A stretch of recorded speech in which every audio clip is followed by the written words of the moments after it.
This is the Inclusion Conversation. I'm your host, Grace Young Foster, founder and CEO of the Inclusion Initiative.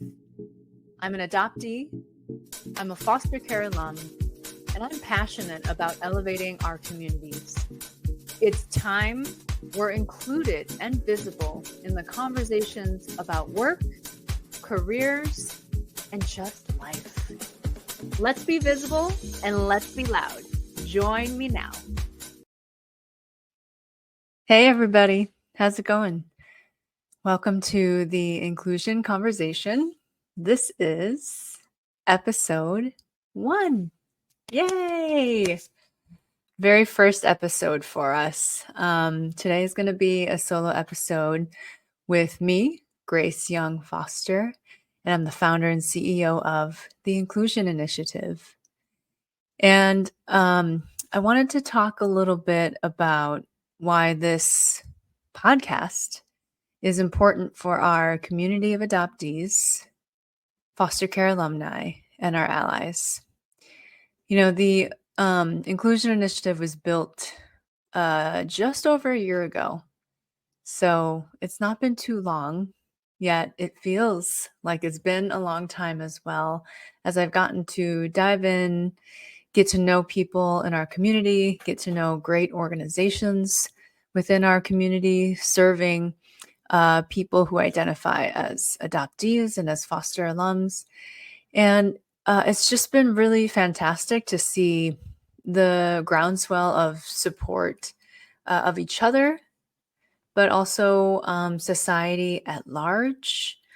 But what I've noticed at the same time, right, is that even though there are so many people who want to support, there are even more who are not even aware that there's a need for our communities to be supported beyond 18 when we leave the home or age out of care or have complicated circumstances and complicated shifts happen in our relationships with our communities, our adopted families, our own selves, right? As we navigate what it means to be adopted, what it means to be an adoptee, what it means to have been in the foster care system, and what it means then to be a foster alum out of the system and having to navigate the world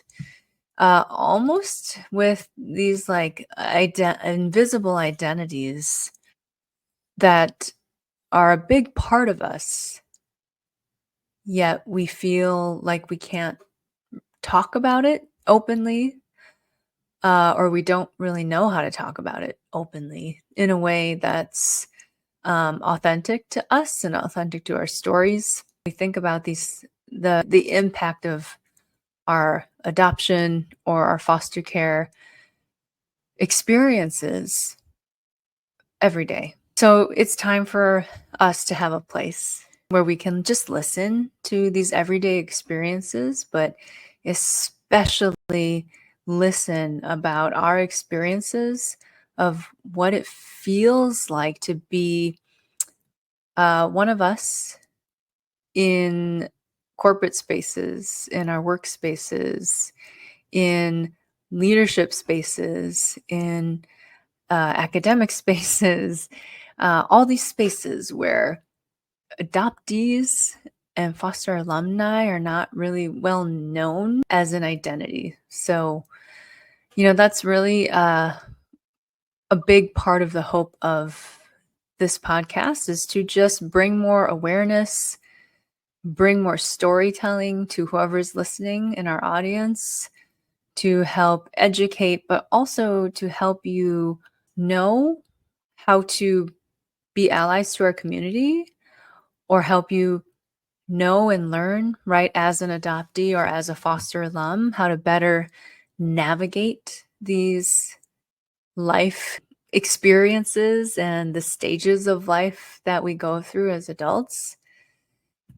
And so I think when it comes to the workplace, when it comes to careers, to professional opportunities, that it also correlates, right, with our wealth building opportunities and just the trajectory of our ability to build the life that we want to have. When there's no visibility of someone with your lived experience. So for us, right, for adoptees, for foster alumni, for us, visibility is really hard to come by in settings like corporate, academia, being a student, in non-community driven spaces, right? In more capitalistic driven spaces, visibility is really not something we experience often at all.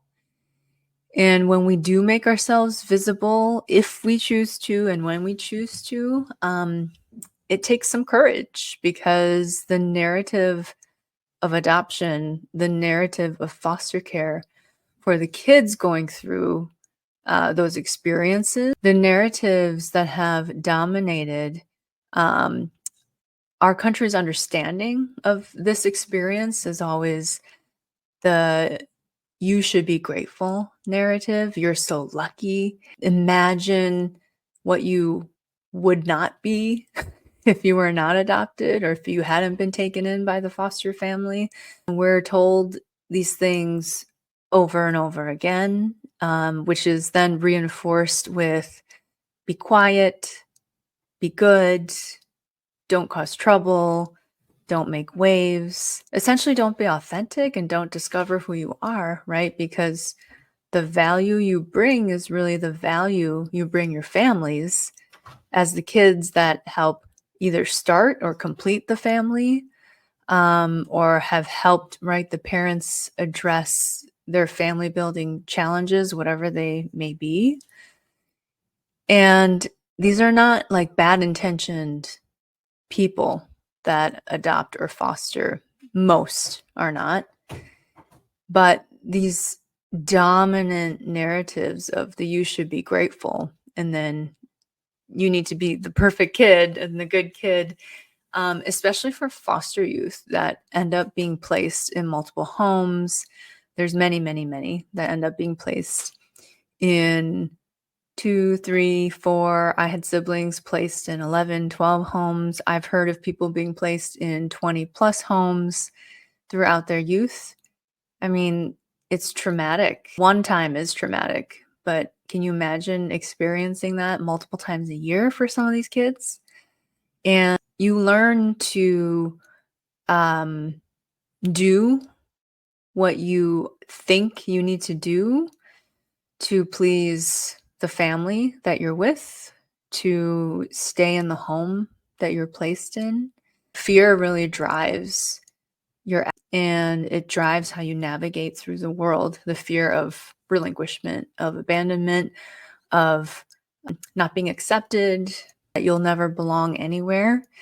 And this just carries through for many, many of us throughout our entire adult journeys into finding our own place in this world. It's really hard to do when you constantly have this mindset of, okay, I just need to be grateful and I need to just shut up and I need to make sure that I don't rock the boat, because if I do, I'm not going to be accepted. I'm not going to be liked. I'm going to be, thrown out of these social circles or get fired from my job or not elected into these positions of leadership, et cetera, et cetera. You can see, right, how these themes, this messaging really carries through, because it becomes a part of us and how we see ourselves and how we message and internalize to ourselves what adoptees and what foster alumni should be, instead of who do we want to be. So that's why this podcast is super critical for our community. It's really critical for our allies too, to gain a better sense and understanding of how to better support us, how to be better allies, and also how to help us in our journeys as we are creating solutions, right, to address these gaps, like creating the Inclusion Initiative, and others are finding other pathways by leading companies or creating art, becoming artists, working in social justice organizations, becoming social workers in the child welfare system, or social workers in, healthcare or any other systems where they become more of caretakers, right? And there's all these different ways our community has shown up to help make not only our lives, but the experience of young adoptees and foster alum right now and future ones, to make their experience and their visibility better. This podcast, I hope really helps all of us in this ecosystem understand each other better, but also help us empower each other and uplift and support each other as we navigate all these spaces as adoptees and foster alumni. We are not defined only by these identities and these experiences. I think intersectionality is really important. It's really important to recognize how multiple facets of who we are is what makes us whole people. For example, I'm Asian, I'm American, I'm Korean, I'm adopted, I'm a foster alum. Now I'm a founder and CEO. I'm a mom. I have a little toddler. I have also two fur babies, my dogs that I have had in my life for nearly a dozen years. I'm also a partner. I have a wonderful, wonderful husband who's been my partner for a very long time. And so, all of these things make me who I am. And it's not just my adoption story and foster care story that I want people to know about me, but it's also, I do want them to know that it's a huge part of what has shaped me and why I am who I am today, right? Is because of these experiences and how I've been able to navigate through them. So, speaking of, right, being an adoptee, being a foster alum, there are two pretty important months for these communities in terms of national awareness and recognition. Again, we're not really talked about in mainstream society and pop culture. We're really talked about through the lens of families, of parents, doing the adopting, doing the fostering, of completing the families, right? But 2 months for us, which is May, which is National Foster Care Awareness Month, and then November, which is National Adoptee Awareness Month. It's actually Adoption Awareness Month, but we adoptees have renamed it within our community as Adoptee Awareness Month, because the more we're able to center the stories of us, adoptees, and foster youth and foster alumni, the more we will be able to help shift the understanding and help illuminate, right, the very diverse, complex, wonderful, nuanced experiences of adoptees, of foster alumni from our perspectives. Very often our stories, they feel like they get erased in all of these many, many, many different stories and conversations and viral video moments and movies and plays and all these things that get written about us, but not by us and not with us centered. So this is November. I'm actually recording this the day after the election. And I don't want the world to forget, right, that this is National Adoptee Awareness Month.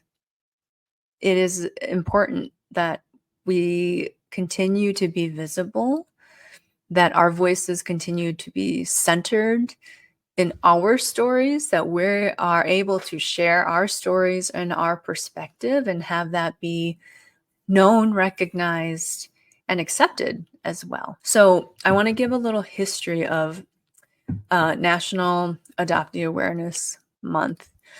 And it first came to be back in 1976 when the Massachusetts governor, Michael Dukakis, proclaimed the first adoption week. And so he wanted to promote the need for more adoptive families. In 1976, I want to remind everybody that was kind of the height. I would say the peak was, 1970s through the 1990s of international adoptions of babies and children from Asian countries, evolved into Haiti and Guatemala, and a lot of different international countries started opening their door to international adoptions.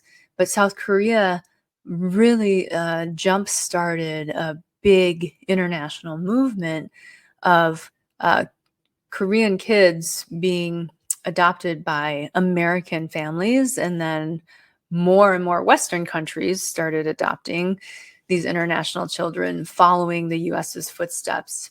And this ended up addressing the gap, like white American families especially were facing with fertility issues, or they wanted another child. And so this adoption week was made by this governor to encourage essentially white families to adopt. And one of the main focuses, though, for this proclamation was an emphasis on the foster care system in the United States. And so there were more and more foster youth being placed into foster care. And it was to encourage parents who were fostering, or parents who might not foster but wanted to adopt. It was to encourage more and more parents to do that. And then in '84, President Ronald Reagan, he proclaimed the first National Adoption Week, so nationwide versus just in Massachusetts. And then in 1995, President Bill Clinton, he expanded this National Adoption Week into an entire month in November. And that's what it's been ever since. And, these people were not adopted, and they don't have lived experience as adoptees. Although Bill Clinton did have a stepfather, and he ended up adopting that last name, Clinton. But he was not an actual adoptee, in my understanding. And so, it's just interesting, right, that these months, these days and weeks that commemorate us, were not officially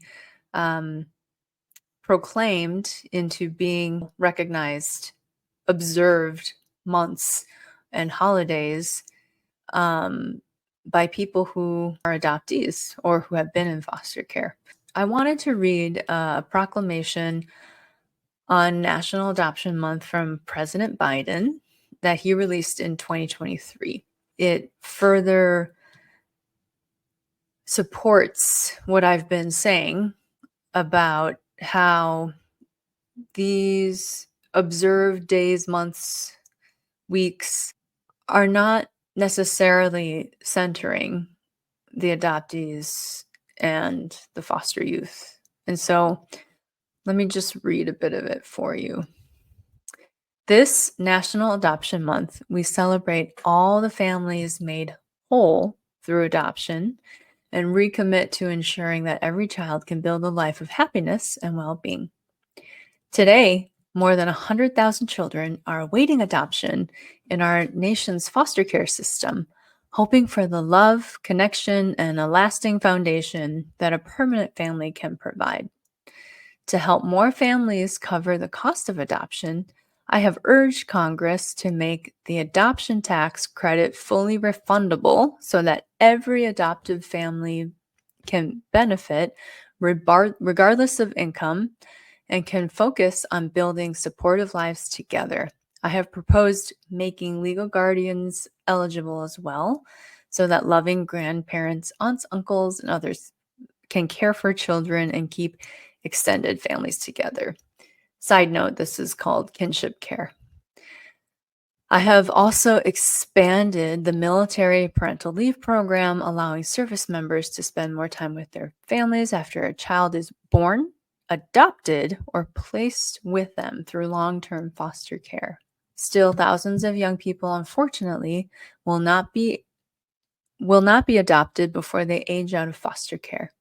To help ease that transition, my latest budget called for $9 billion to provide housing vouchers to all 20,000 adolescents exiting foster care annually, and I sought another $1 billion to support job placement, healthcare, access to higher education, and other programs.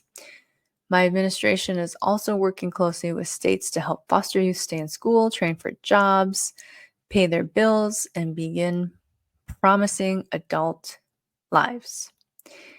This I need to check and see if this was passed, actually being practiced and administered, right, by the federal government and also these state governments that he was talking about. And of course, this is really great and necessary and needed.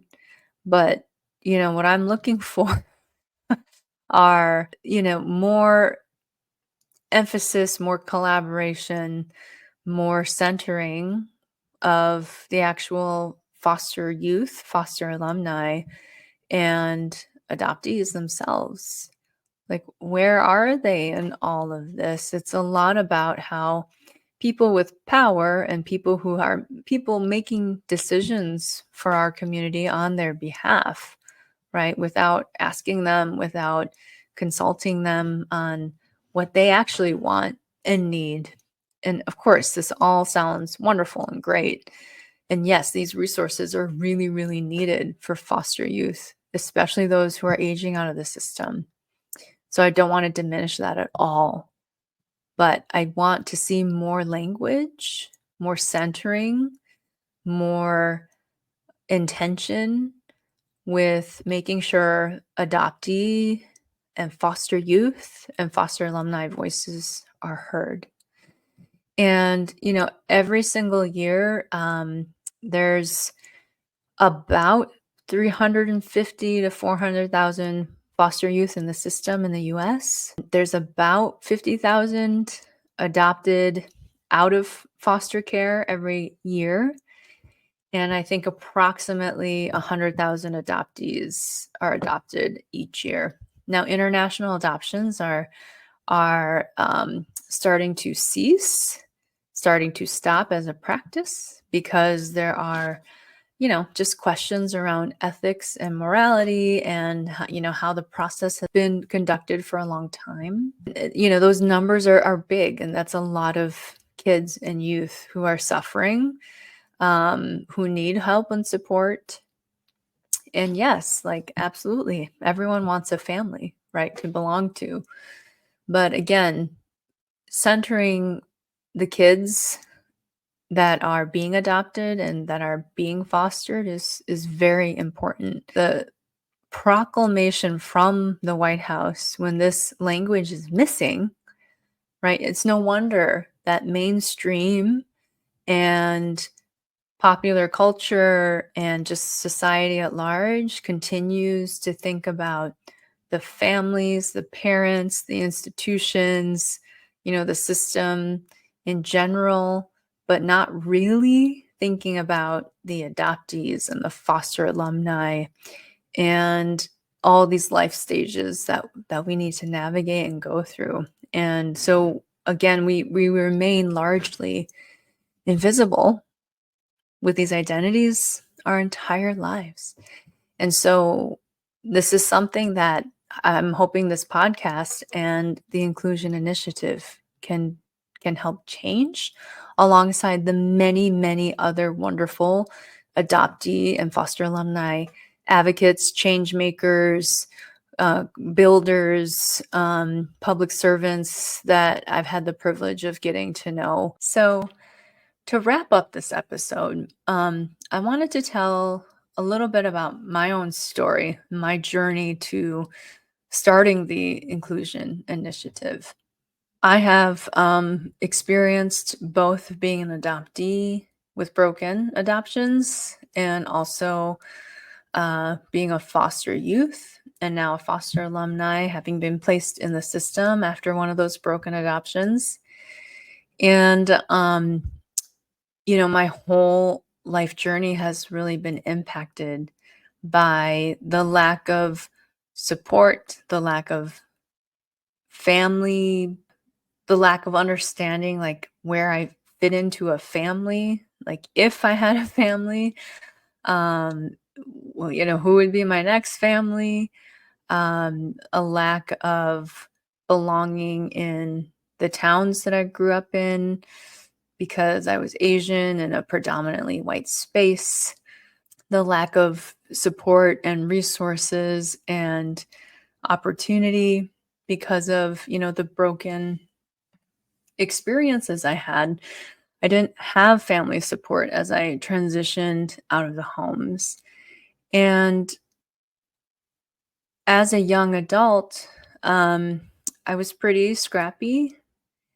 I didn't have anything but, the skills I learned and just the grit and the, resilience that I had to build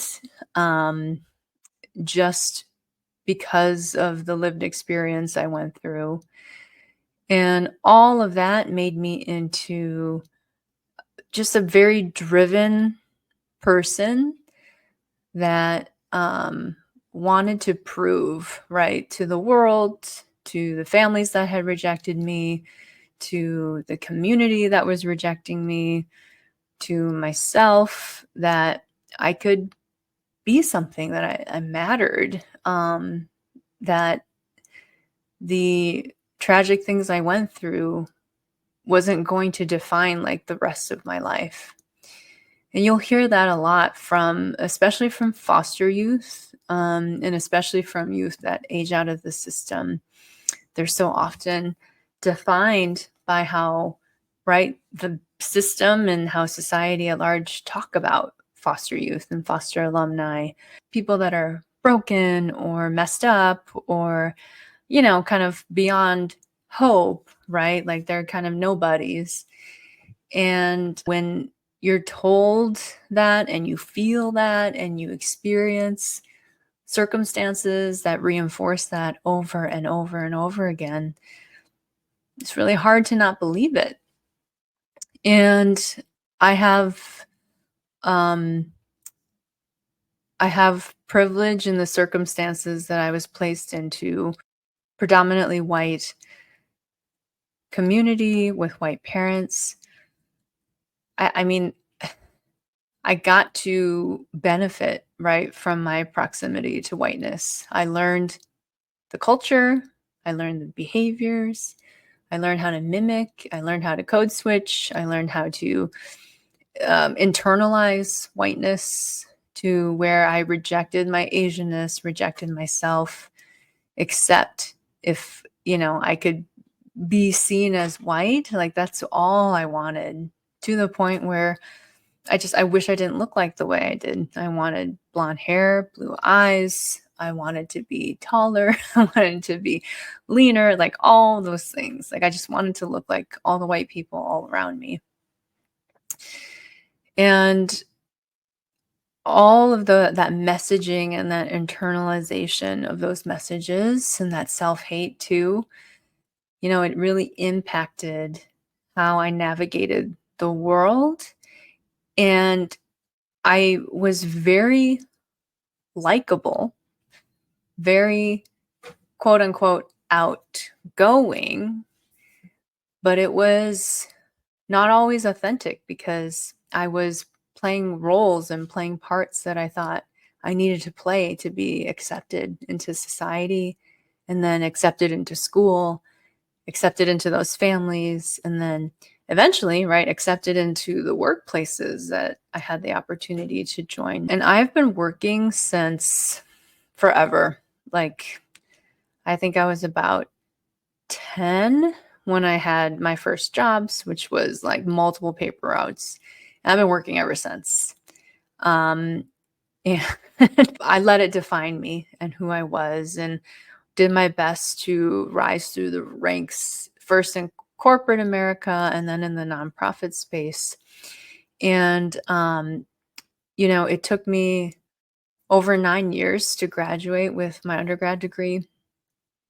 I struggled, as many people in my situation do, with trying to support myself and make ends meet, while knowing that education was going to be really important for me to get a job and build any kind of life for myself. I knew I had to keep going, and so I did.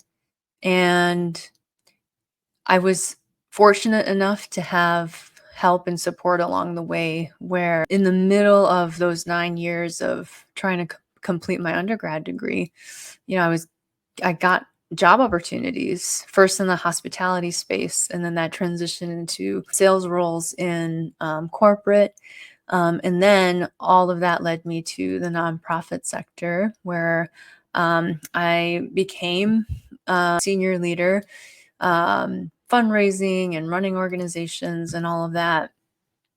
And looking around, all of these spaces that I had just really dug my heels in and like gave everything that I could, I struggled a lot with finding mentors, finding people that really got me and understood me. There was plenty of organizations and managers I had that really appreciated my work ethic and my results and my scrappiness and my drive and just everything I accomplished for the organization, but none that really appreciated truly, right, my personal story, my lived experience, and what that meant, and like what it meant for me to be there, and like what it took for me to get there.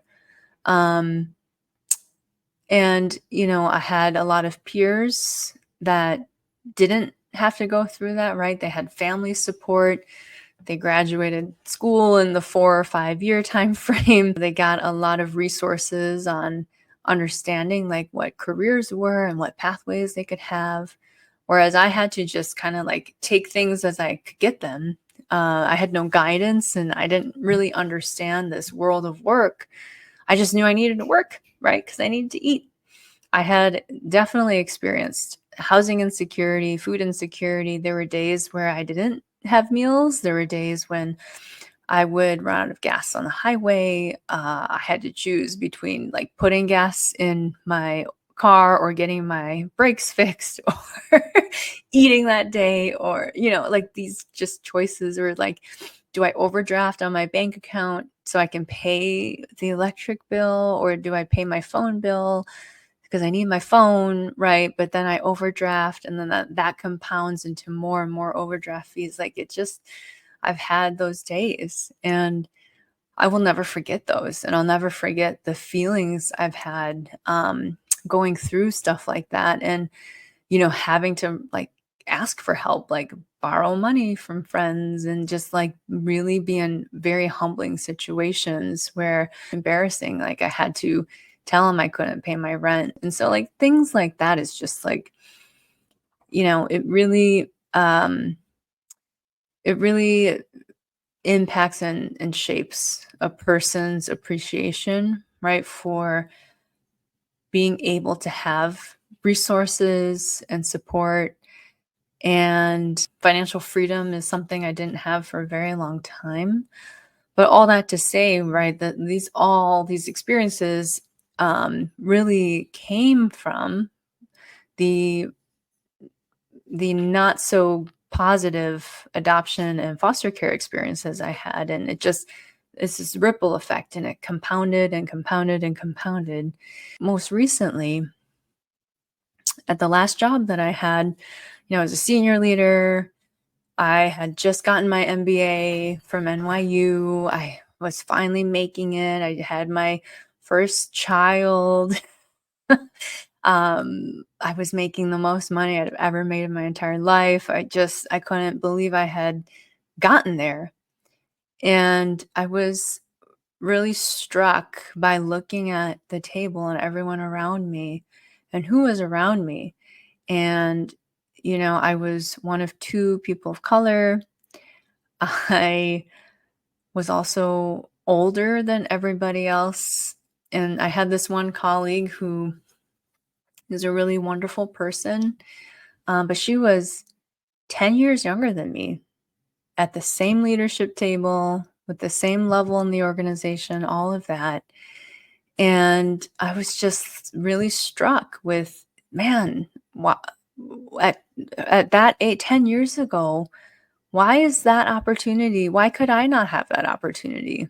I was just as driven, just as capable, just as smart. I just, my experience, my lived experience, my lack of resources, my lack of family connection, my lack of network, it prevented me from getting an opportunity like that 10 years previous. And so I had to build slowly and work harder and work longer and just bit by bit build into that opportunity. And I'm glad I did. I'm really proud of myself for doing that. But, these are all of the reasons why I started thinking about the Inclusion Initiative, building something like this, because what I realized that I had this lack of professional network, but also lack of like a personal network, lack of family support, and then their networks, right? That really had been a detriment to me in building my professional career. And so I was thinking, well, if someone with my background, my privilege, my successes, my resume, if I'm struggling with this, like, what are other people supposed to do that don't have any of this? Like, how are they ever going to get here at this table with this salary, this title, at this kind of org? Like, how are they going to get here? And I realized, like, well, they're not if there's nobody building support systems for us. And so the Inclusion Initiative was really born just out of that realization and also the frustration and just the drive that came out of that to help our community create more opportunity for ourselves and for each other. We really need to empower ourselves with a network. We need to be able to find each other. And we all know that shared lived experiences really are powerful, and they bond us and they drive us to want to build authentic relationships. And so with the Inclusion Initiative, now we have a place. We're at all various career levels. Some of us are founders and owners. Some are executives. Some are just starting out in their careers. Some are just graduating. Like there's such a range of people that share, right, our lived experiences as adoptees and foster alumni within this network at the Inclusion Initiative, where we're able to professionally mentor each other, help open doors for each other at companies, help each other think through resumes and career pivots and understand skills that we need to build, all while not having to explain why we've had challenges or struggles, right, as adoptees or foster alumni. Like, we don't have to explain it. We just get it with one another. We understand why, some of our resumes might look really wonky, or, why we have struggled climbing the career ladder, or why we've struggled in certain industries. So, it's really powerful, right, when you can find a group of people that share something um, so all-encompassing as an adoption or foster care experience. And again, it's not all of who we are, but it's a really big part of who we are. And so that is really, I'm really proud of building this.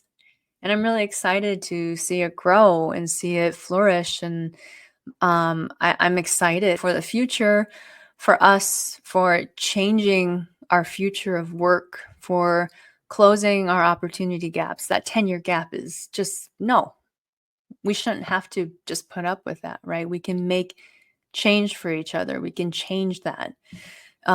This has led to a wealth gap. Not having the salary that I had, a couple of years ago, much earlier in life, really impacted my ability to start a family. It's expensive to have a kid, especially in the Washington, D.C. area. It's expensive to buy a home here, all this stuff, right? This wealth gap that I've experienced, while I'm in no way struggling at all, very, very privileged with the resources I have as a joint income couple, it still has set me back a bit. And so while I'm really grateful to be in the privileged place that I am, I still think a lot, right, about what that wealth gap has done for me. And I want to change that for our community, especially for people that have broken experiences of adoption and foster and their foster care placements. So that is a little bit about my story. And thanks so much for tuning in and listening to that. And I just want to close out our show by encouraging you to continue to follow the show. We've got the episode 2 is going to be with one of my friends and fellow adoptee, Rebecca Wellington, and we talk about her her first book that she's published, Who is a Worthy Mother. So I hope you tune in for that episode and just learn a little bit more about some of the history of adoption and just how all of that context, right, really impacts our experiences as we become adults and have to journey through our lives trying to understand, right, what it means to be adopted or what it means to have been fostered. And so tune into that next week. We'll drop that next week, Tuesday. We're thrilled to be launching this podcast and getting started with you and kicking off National Adoptee Awareness Month. Allies tuning into this show this month, I encourage you to reach out to people that you know who are adopted, who have been in foster care, and just reach out and ask to hear about their story and be an active listener, be a respectful listener, and just listen. We want our stories to be listened to from our perspectives and our voices. So that's a great way to support us.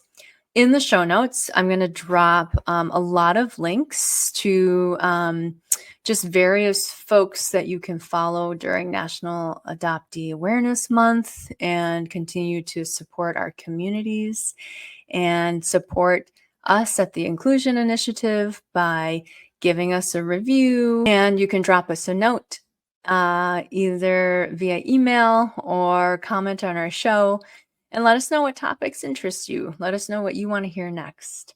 And we cannot wait for this entire season to unfold. And again, this is the Inclusion Conversation, and we will see you next time. Okay, everybody. Thanks so much for tuning in. I hope you enjoyed the show. Please subscribe, share, and follow us. Check out our show notes to know where to find us on social, and our website is theinclusioninitiative.com. If you're an adoptee of color or a foster care alum and you want to join our professional community, it's free, by the way. Hit me up via DM, or you can find our email in the show notes. Thanks, everyone. See you next time.